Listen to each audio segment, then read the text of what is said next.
On behalf of the Council's Board of Directors, our Executive Committee, and all our members, welcome to the 2021 National Competitiveness Forum, the premier assembly of our nation's leaders from business, government, academia, labor, and national laboratories, who come together to explore the most important domestic and global competitiveness issues of the day.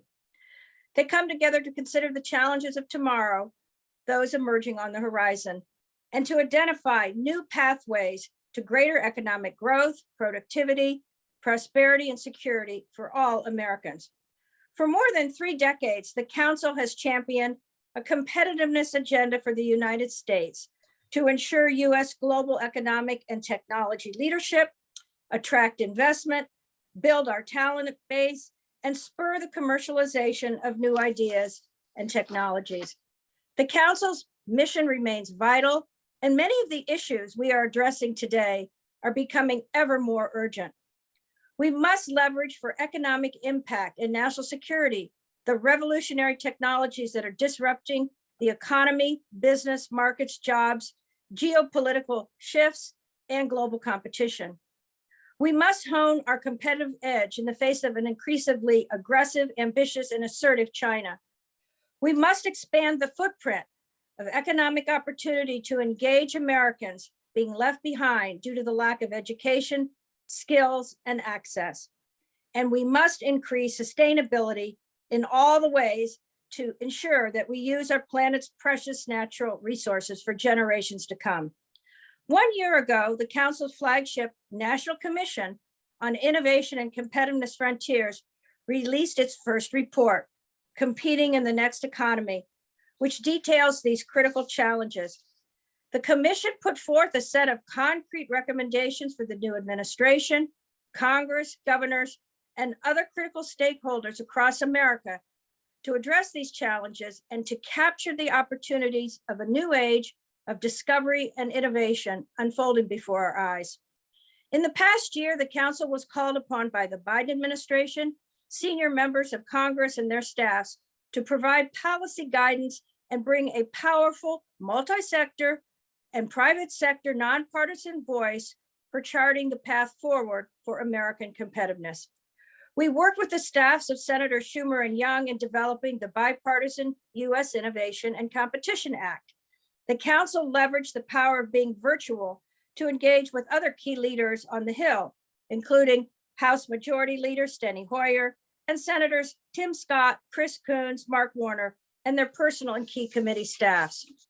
This strategic engagement has brought to the forefront of the Washington policy conversations key commission recommendations on technology statecraft, early stage investment and commercialization, and the primacy of science-based decision-making, among others.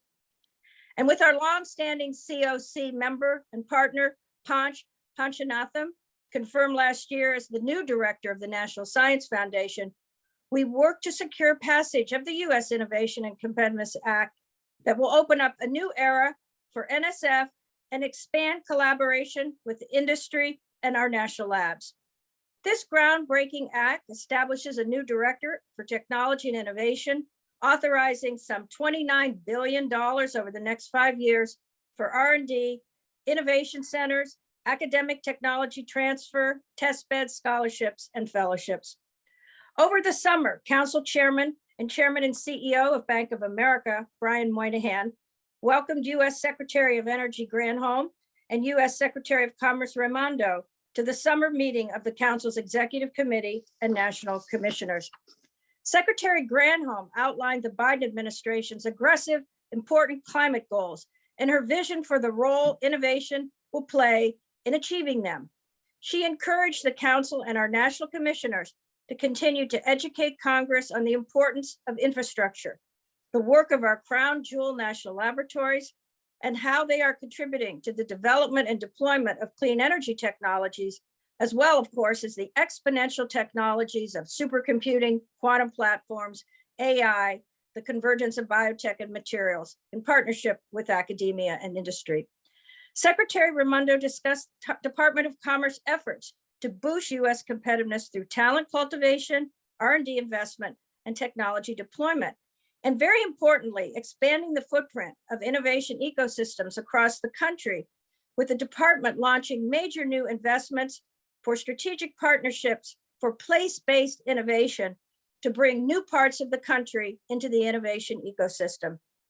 To further the Council's outreach to our members and policymakers, the Council launched, in partnership with Lockheed Martin and our National Commission, a series of webinars on cutting-edge topics, including sustainability, pursuing innovation with purpose, beyond digital manufacturing, addressing the benefits and challenges of scaling digital manufacturing, and the future of technology, which looked at the potential implications of revolutionary converging technologies now beginning to scale and those emerging on the horizon.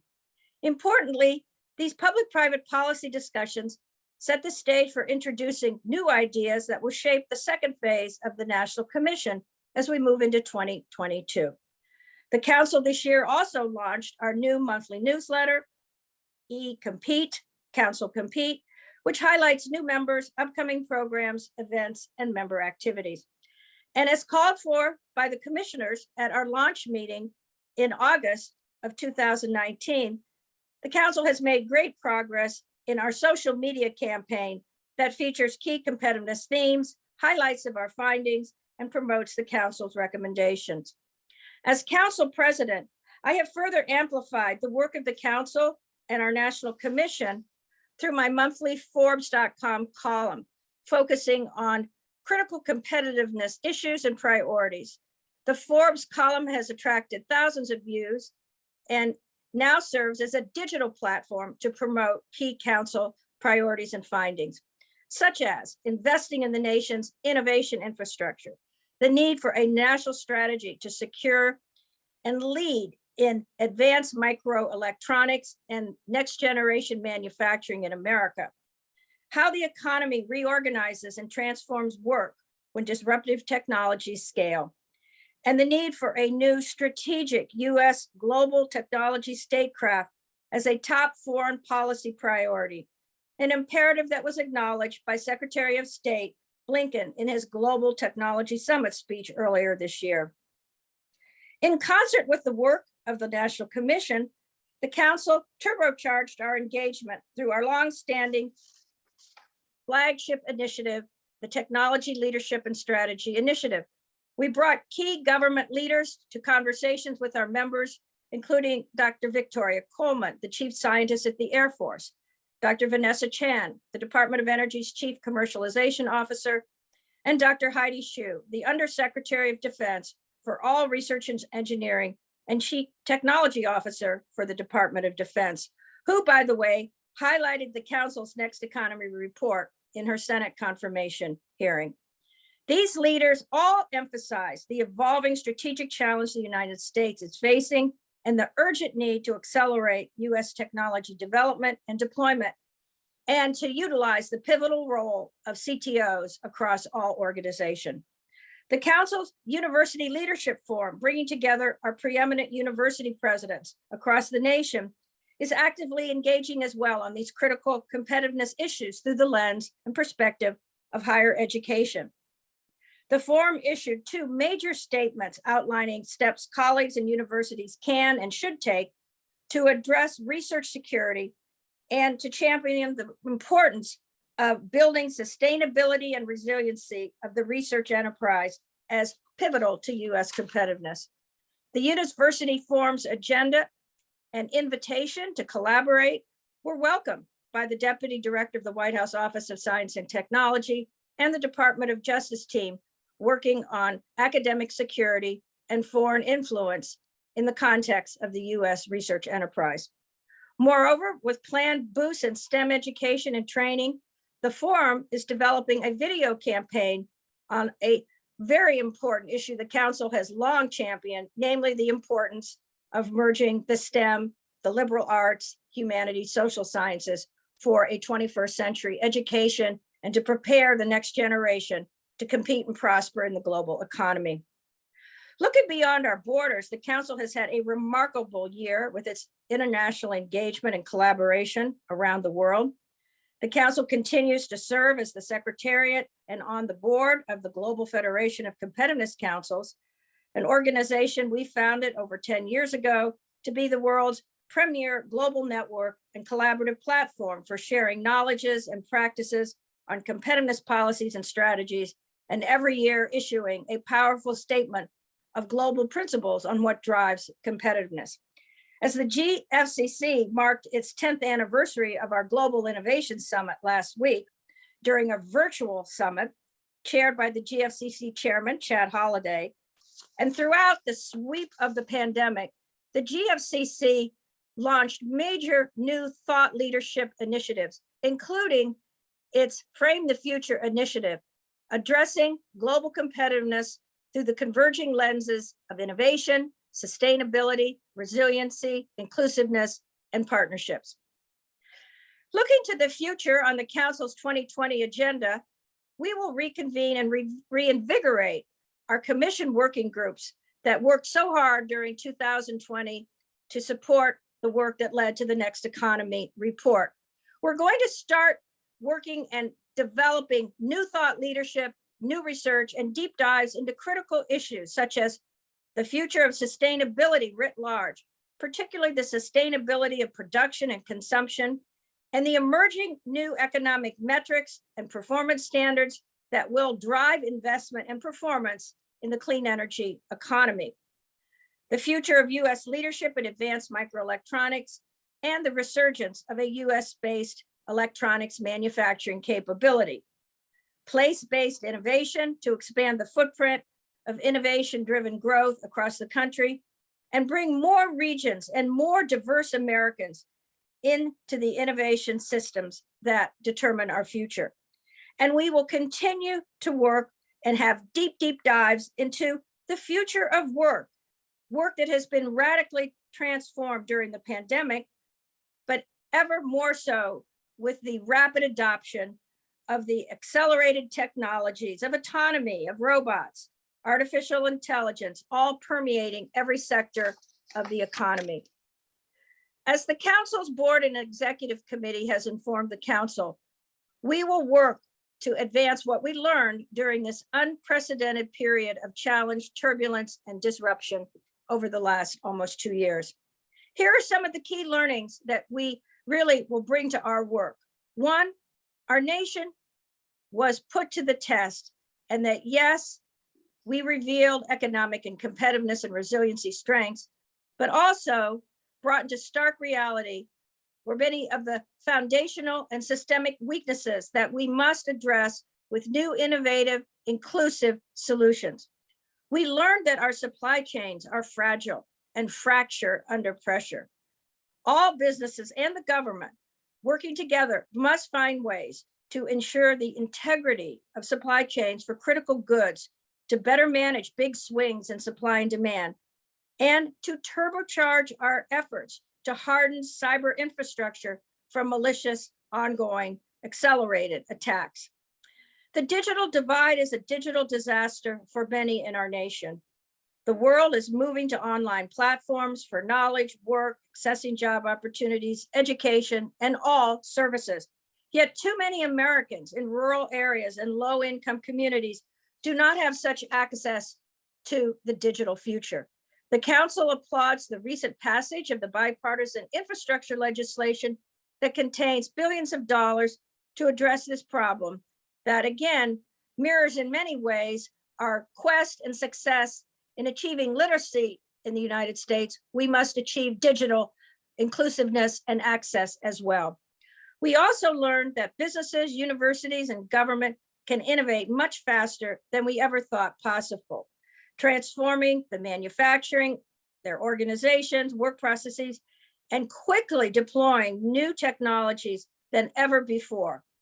And that in the new public-private partnerships, particularly those addressed in the pandemic, we saw a partnership that enabled regulatory reform and to streamline and actually get rid of obsolete regulations that have been slowing down innovation and impeding our ability to bring new products and services, and in this case, new vaccines to the market. We must extend and apply the lessons we learned about agility for a world that promises to be ever more turbulent, for technologies that will be ever more disruptive, for a whirlwind of creative destruction, and again, for this change that's occurring at accelerating pace. And as the Council, the Commission, its members, and our extended community open the next chapter of our critical work, it is imperative that we meet the challenge of bolstering the capabilities, the sustainability, and resiliency of all of our businesses, large and small, our research and educational institutions, and ensure that we can empower our society to have strength, resilience, speed, and agility for them as individuals and as regions and communities to compete in the next economy and to have the tools they need for a prosperous future. Again, on behalf of the Council's board, our members, I want to thank everyone that's going to be joining us today for their contributions and for participating in our virtual National Competitiveness Forum. We have an incredible lineup of inspiring leaders from industry, academia, our labor unions, and the national laboratories, as well as distinguished public sector leaders serving our nation, all of whom will help us navigate the theme of this year's National Competitiveness Forum, Future Focus. It is now my pleasure to welcome our first speakers of the day, two incredible leaders at the forefront of shaping America's future and very committed to the agenda and impact of the Council on Competitiveness. Our chairman, Mr. Brian Moynihan, the chairman and CEO of Bank of America, in conversation with our Council Chair Emeritus, Mr. Chad Holliday. Enjoy the 2021 NCF, and we hope very much to be together next year in person for our annual dinner celebration and for our National Competitiveness Forum. Thank you.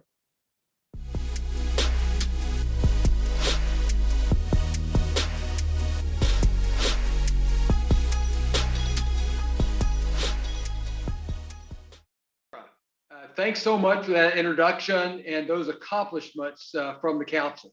It's so encouraging to see the recommendations from the Commission being taken into account in the infrastructure bill and things such as broadband and also diversity and inclusion, and even some regions of the country pick it up on the Council's leadership. Thank you so much for what you're doing. Today, I had the opportunity to have a discussion with Brian, our chairman, about sustainability and competitiveness and how they fit together for him.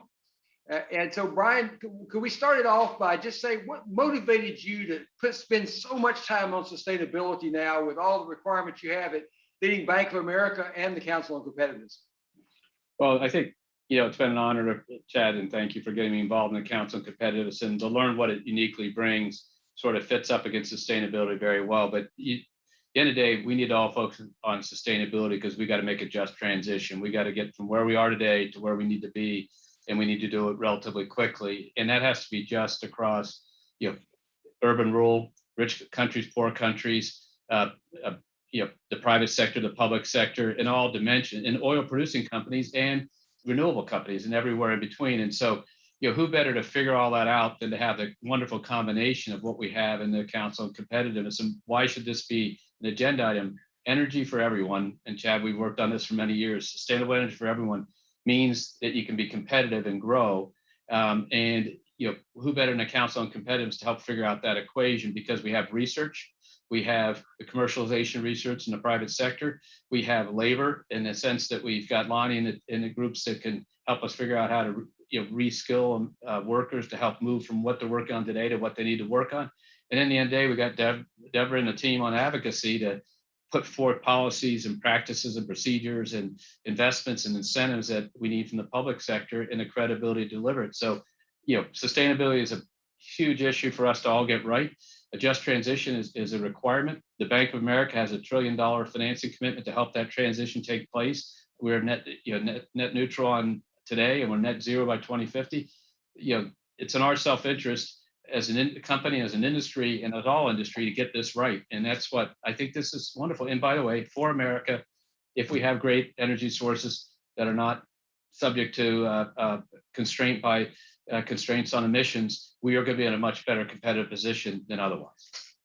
Hey, Brian, that's just great. Yeah, I think about the multiple hats you wear coming into this. First from the Bank of America, but chair of the International Business Council, as well as the Council on Competitiveness, and such a major leader in the whole financial sector. What do you think really caused this change now? Why is the interest from your clients and the members of the council really stepped up here in the last couple of years? Well, I'll speak in particular to the private sector, Chad, that you and I've had most of our lives in. So if you think about it, what's really changed is the recognition. If you're running a company, your customers are telling you they need you to make this change because they think it's right for society. The people who govern you, in the governmental side, your investors are telling you that. You all these colleagues on the air here have seen the various shareholder issues and things like that. And your employees are telling you that, frankly. And so you're doing it because it's the right thing, but you're being pushed and moved faster by all those groups, society, government, your shareholder, your investors, your bondholders, and everything, and your employees, which is important because we want to be a great place to work. So that's one thing. The second thing, I believe the private sector has to lead this. Governments have an extreme role in incentives and ways to make things happen. And potentially greasing the skids to, for training and things that might have to take place, and the research dollars they give, which are critical.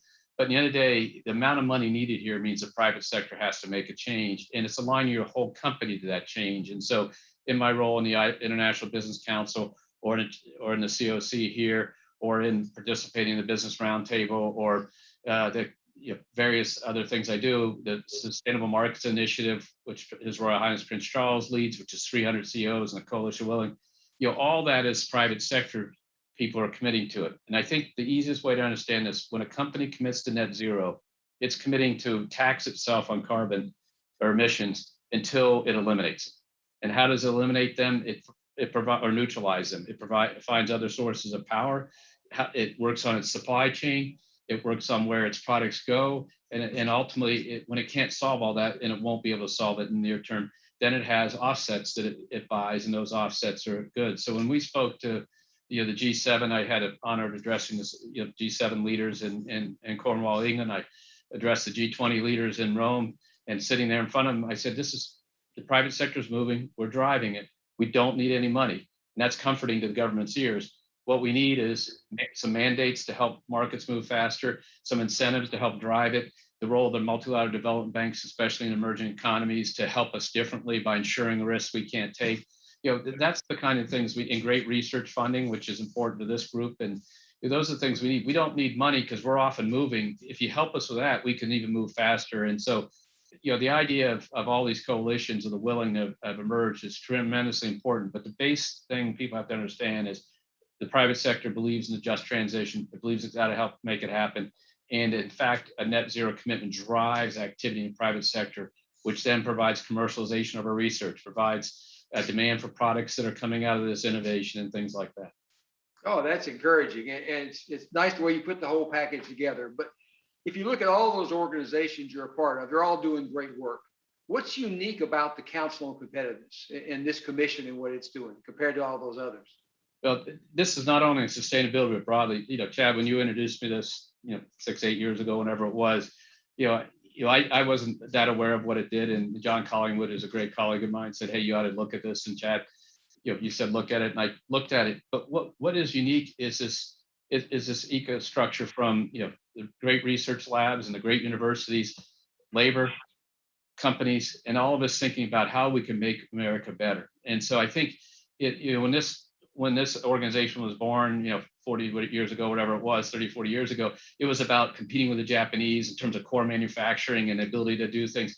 You come forward now, it's a different set of issues, but the principle is the same. We have to make America more and more competitive, and we need all those eco-structure people to think through the problems, address the problems, come up with strategies, and work together to make them happen. And then we'll be more powerful, whether it's intellectual property to, how do we commercialize research, to how do we have certain policies, to favor certain technology development that can't happen in a pure private sector, how we develop new markets as a financing company.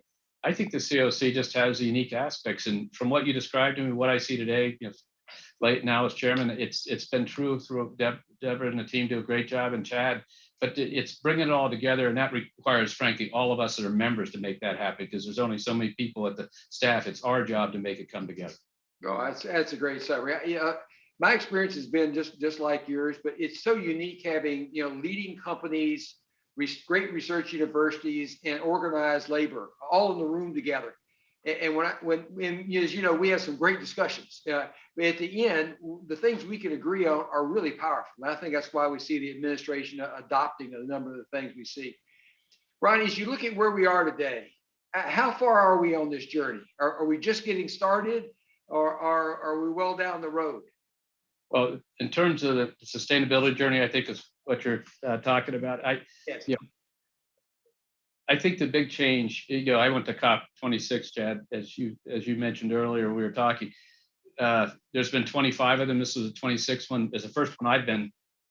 And when I looked around, all the colleagues that were there, and what John Kerry did with a group and Mark Carney and the GFAN's commitments, and you think about all the work that went into coming together. It's not because COP26 occurred, because that's 2 weeks.